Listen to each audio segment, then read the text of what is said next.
It is the fantasy playoffs. We are in semi-finals week, which means that it is very nearly the best part of Dynasty season, which is the off-season.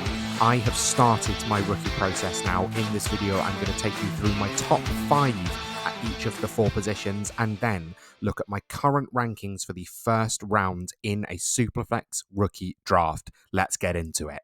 So it is officially rookie season and we are getting started today looking at the quarterbacks. You may notice I am slightly else. I've come back to my parents for Christmas, so you'll notice the ironing board around me instead of the wonderful array of jerseys that I normally have. But we do still have the Puka Nacua jersey behind me, so I have to get something on brand a little bit.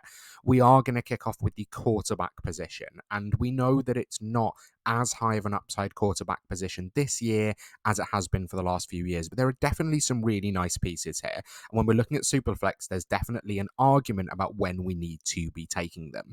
So this is really kind of a top 3 for me, and then a few flyers underneath. And I'll talk through a little bit about each one and why I've got them where they are. Cam Ward I have as kind of the highest mix of upside and floor. So Cam Ward is a very mobile quarterback, a very accurate quarterback, good on the move, shown ability to read a defense, but also has, probably an above average arm, not a great arm, but above average mobility. And so for fantasy football, this is very much fantasy football rankings, has the ability to be, a mid-range QB1. There's no one here that I think, there's someone here that I think has the potential to be a high-end QB1, but also the floor to be never playing a snap in the NFL. So Cam Ward is my quarterback 1 at the minute.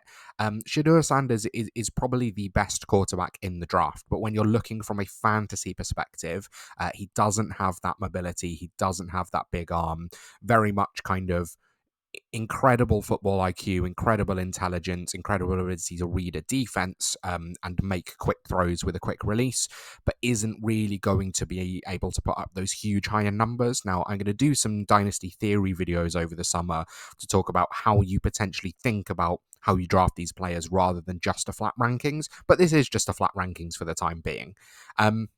I talked about Jalen Milroe here.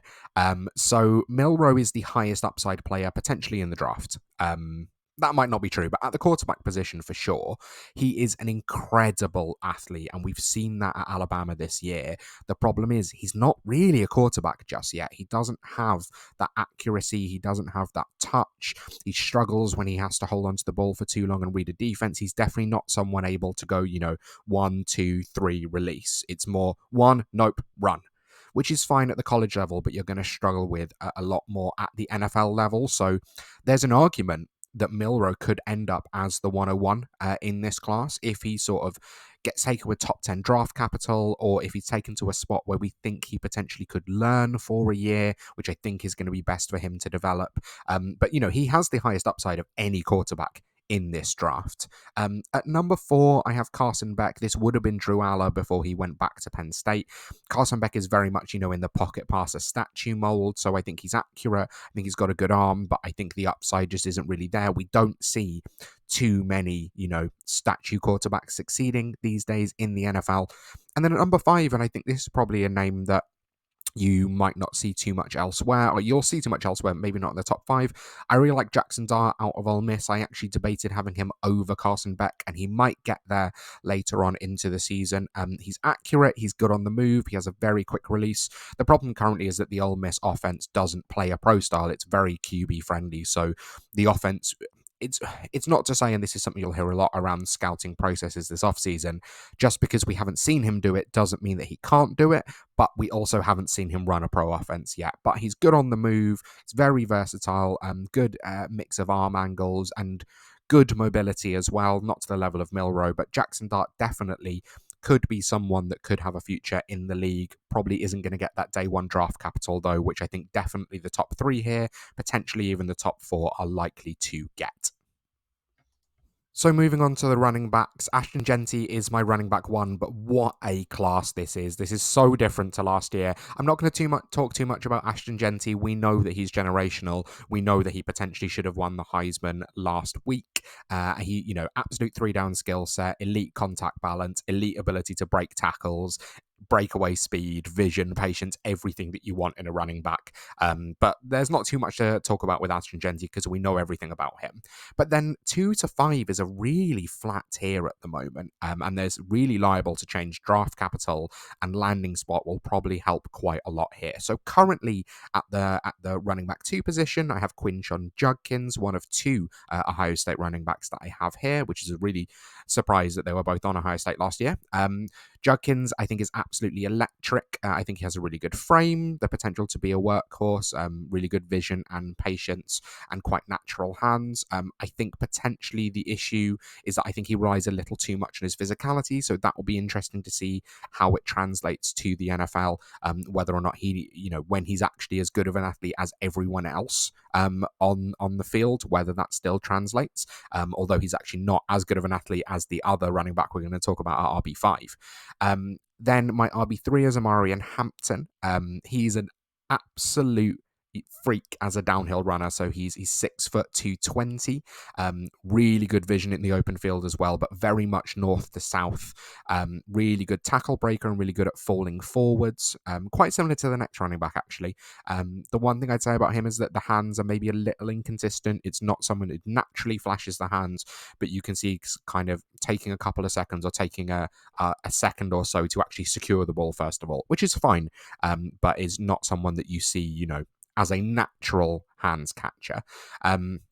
Then the running back I have at RB4 is the bowling ball Caleb Johnson. Runs really low, really scheme versatile, really good patience, but very much kind of a north to south runner. A little bit of work in pass protection, has shown some ability to work in the screen game. But again, as we said earlier, it might be a case of just because he hasn't done it doesn't mean he can't do it. We said the same about Kenneth Walker. The route tree that he's run has been very, very basic. So it'd be nice to see him in the NFL, whether or not he can translate to a few different kinds of routes, or whether it's just going to be mostly in the screen game. Then Travion Henderson, if it wasn't for the injury history, he would probably be higher up for me, and he might end up higher up for me anyway. This is a big play machine at the running back position, really natural hands, really fantastic breakaway speed. It's just that he has had injuries his entire time through college. But if you're looking at upside, potentially sits as the RB2, but currently as my RB5. But as I said, this is a very flat tier, and I would expect these rankings absolutely to change as we start to approach the combine and as we get into the actual NFL draft and see where they go. If you are enjoying this video, I would just like to pause to ask you to consider liking and subscribing. I respond to every single comment that I get on my channel. I really engage with people that engage with me. This is the first rookie content you will see on this channel, but there's going to be so much more over the summer, and I'm going to try and get on so many fantastic guests, with a few already in the pipeline, to come and talk about their rookie rankings and how they see the NFL draft, to really help you get ready to have the edge when we go into those Dynasty rookie drafts towards the end of 2025. I guess we've got a 6 months or so to go, but 6 months filled with content, and I would love for you to join me on that journey. On to the wide receiver positions, and I'm going to start out by pointing out the obvious. Travis Hunter is not on here currently. Travis Hunter would probably be my wide receiver 2, maybe wide receiver 3 in this class, but I have a feeling currently that he is going to play corner in the NFL with limited wide receiver snaps. I think he's a better corner. I think the only way that's going to change is if he comes out and says, I want to play wide receiver in the NFL because I want the money. So that would make a difference. But if you're drafting really early, some people like to do pre-draft rookie drafts. I think it's really difficult to take him in that first round or in that top few receivers, because unless you're playing IDP, in which case he's a cheat code, we don't actually know where he's going to play, and that makes it very difficult to rank him. So I don't have him currently. You'll notice wide receivers are my favorite position to scout, but I really have a type. I like route runners. I like people who can get open easily. I like the ability to catch in traffic, and I like hands catchers rather than body catchers, much more than contested catchers. So last year I fell in love with Jalen McMillan. The year before, or maybe 2 years before, maybe the year before, was Elijah Moore. that's the mold of receiver that I tend to really like. And four of the people on this list are quite similar to that. But Ted McMillan is your prototypical X wide receiver, huge frame. You can see even from the picture that I've used, those long arms, that ability to box out defenders, but also can work as a power slot, relatively similar to Drake London, but obviously is going to be comped quite a lot to Mike Evans and Michael Pittman, those abilities to win on the outside, go deep and outmuscle NFL corners. And I think he's been so productive. He was the best wide receiver in the country this year. And I think he's the wide receiver one in this class. You love that prototypical size. Luther Burden, before the season, we probably thought was going to be the wide receiver one in this class. In Devy circles, he's been spoken about for a long time. I was less into Luther Burden, where we're thinking about him as the next Deebo Samuel. But when I start to think about him as more of a Chris Godwin, Cooper Kupp type, that slot with a huge amount of yak ability, the ability to break tackles and shake loose into the open field. Not been the best year for him this year, but the talent is absolutely still there. And if he's used in the right way, Luther Burden has a chance to absolutely explode. Emeka Egbuka, probably a lower ceiling than the two above him, but absolutely fantastic route runner. He last year, I think, was my wide receiver 4 or wide receiver 5 until it came out that he was actually going back.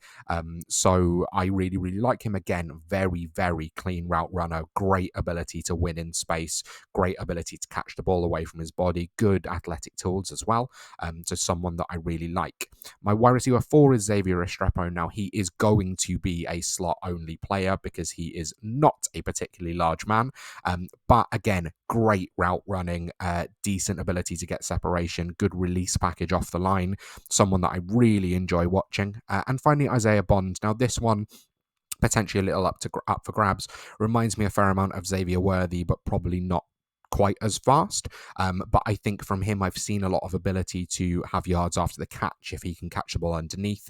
Someone that you're going to have to scheme up touches to because he is relatively small, although not actually as small as Worthy, but that huge breakaway speed that if you can get him in the right offense, this is someone who's going to absolutely thrive. Then finishing off with the tight end position. Now, I only have 3 here because these are the only 3 that I've scouted currently, but these are all potentially first or early second round talents that you can be looking for.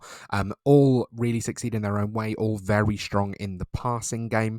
Tyler Warren, probably more of that prototypical inline tight end with a huge amount of receiving upside. Harold Fannin Jr. is absolutely the highest upside of this group. That long speed is fantastic, but I'm a little worried about tight ends that don't really play the tight end position, although we've seen Brock Bowers absolutely thrive this year, but feels a little bit Kyle Pittsy. But these are 3 players that are very versatile, very good strengths in the receiving game. It's a fantastic tight end class. I wouldn't be surprised to see these guys gone by early day 2. And they are all very, very good in the receiving game, which is very crucial, but good blockers as well. You don't want a tight end to be an absolute nothing in the blocking game.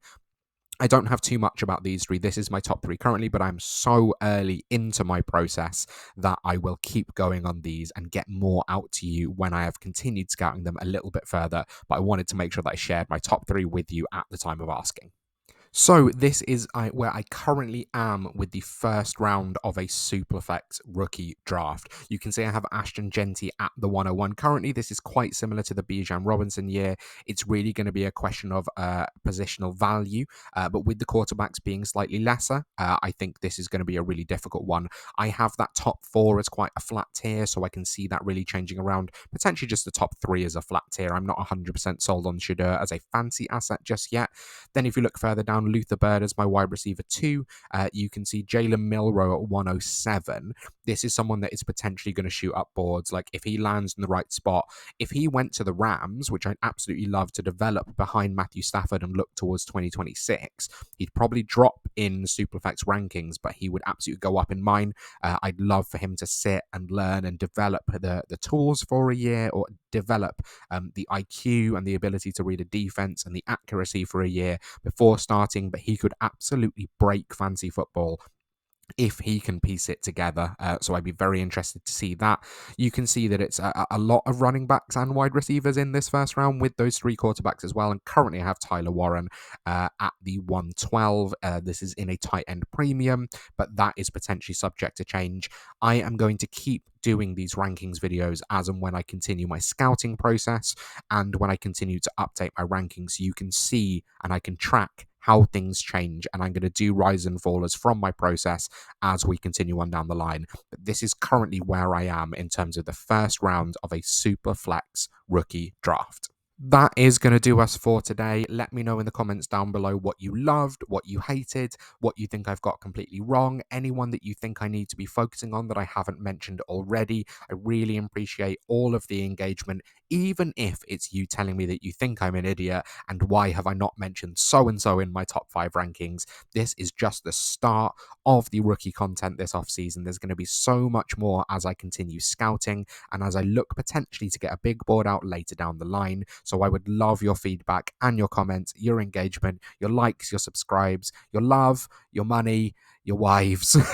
I would love you to get involved in the channel. Thank you so much for watching. Have a fantastic time in your semi-final matchups, and I will see you next time.